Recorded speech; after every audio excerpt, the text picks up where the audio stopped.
Dear student, আজ আমি তোমাদের রায়মার্টিন প্রশ্নবিচিত্রা 2026 ক্লাস 5-এ তোমাদের দ্বিতীয় পর্যায়ক্রমিক মূল্যায়নে আমাদের পরিবেশ বইয়ের মডেল 1 প্রশ্নপত্র নিয়ে আলোচনা করছি। তো দেখো, প্রথমে 1 নম্বরে রয়েছে সঠিক উত্তরটি নির্বাচন করো। এক শৃঙ্গ গণ্ডার দেখা যায়, এটির উত্তর হয়ে যাবে জলদাপাড়ায়। রেল ইঞ্জিন তৈরির কারখানা আছে চিত্তরঞ্জনে। অর্কিডের জন্য বিখ্যাত শহর কালিম্পং।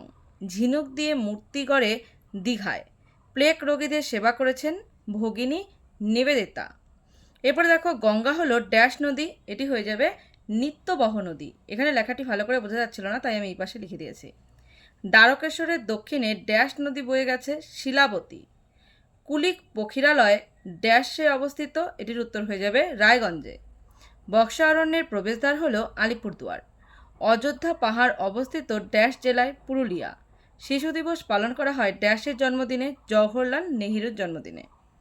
এরপরে দেখো, রয়েছে একটি স্তম্ভ মেলানো ম্যানগ্রোভ জাতীয় গাছ, এটির উত্তর হয়ে যাবে বাইন। শিউরি, এটি হয়ে যাবে মোরব্বা। রবীন্দ্রনাথ ঠাকুর শান্তিনিকেতন। রেশম কীট তুঁত গাছ। কীটনাশক নিম পাতা। এক কথায় উত্তর দাও। শালপাতার ব্যবহার লেখো। শালপাতা দিয়ে প্লেট ও বাটি বানানো হয়।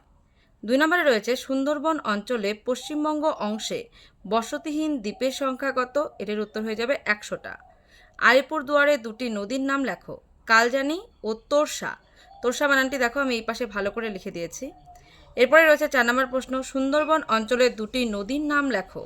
এটির উত্তর মাতলা ও বিদ্যাধরী। ডিরোজিওর পুরো নাম কি? Henry Louis Vivian Derozio. এরপর দেখো, সিঙ্গালীলা পর্বতশ্রেণী কোথায় অবস্থিত? দার্জিলিংয়ে। পশ্চিমবঙ্গের সবচেয়ে উঁচু পর্বতশৃঙ্গের নাম সান্দাকফু। এর উচ্চতা 3630 মিটার। নেক্সট কোশ্চেন দেখো, রয়েছে হারভেস্টার কি, এর একটি ব্যবহার লেখো। এটি তোমাদের কাছে যদি এই নোট বইটি থাকে রায়োমার্টিনের, তাহলে তোমরা এই নোট বইয়ের পেয়ে যাবে 184 পৃষ্ঠায়। যার কাছে এই বইটি নেই তারা একটি স্ক্রিনশট নিয়ে রাখো।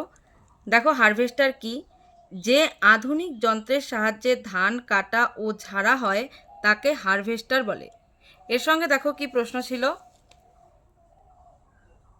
এর একটি ব্যবহার লেখো।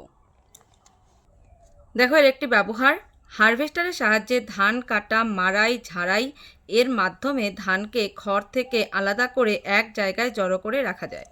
এরপরে দেখো, নেক্সট কোশ্চেন রয়েছে ডিভিসির পুরো নাম কি? এটির উত্তর হবে দামোদর ভ্যালি কর্পোরেশন। কেন এটি তৈরি করা হয়েছিল? এটির উত্তর তোমরা পেয়ে যাবে 200 পৃষ্ঠায়। এখানে দেখো উত্তরটি রয়েছে, ডিভিসি গঠন করা হয়েছিল কেন? বন্যা বন্ধ করা ও বর্ষার সময় অতিরিক্ত জল ধরে রেখে অন্য সময় জলসেচের ব্যবস্থা করার জন্য ডিভিসি গঠন করা হয়েছিল।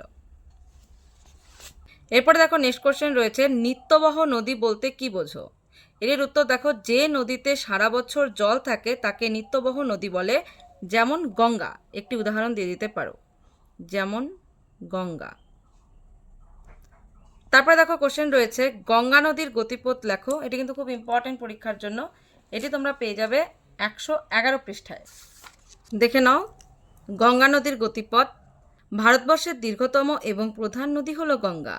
গঙ্গা উত্তরাখণ্ডে হিমালয়ের গঙ্গোত্রী হিমবাহের গোমুখ গুহা থেকে উৎপন্ন হয়ে উত্তরপ্রদেশ, বিহারের মধ্য দিয়ে প্রবাহিত হওয়ার পর মুর্শিদাবাদের কাছ থেকে একটি শাখা পদ্মা নামে বাংলাদেশে প্রবেশ করেছে এবং অপর শাখাটি ভাগীরথী হুগলি নামে পশ্চিমবঙ্গের মধ্য দিয়ে বঙ্গোপসাগরে মিশেছে। তোমাদের যার যার কাছে বই নেই তারা একটা স্ক্রিনশট করে রাখো বা খাতায় তুলে নাও। এরপরে দেখো, নেক্সট এবং লাস্ট কোশ্চেন, লুপ্তপ্রায় মাছ কাকে বলে? একটি উদাহরণ দাও। এটির উত্তর পেয়ে যাবে 210 পৃষ্ঠায়। দেখে নাও, এখানে রয়েছে লুপ্তপ্রায় মাছ কাকে বলে?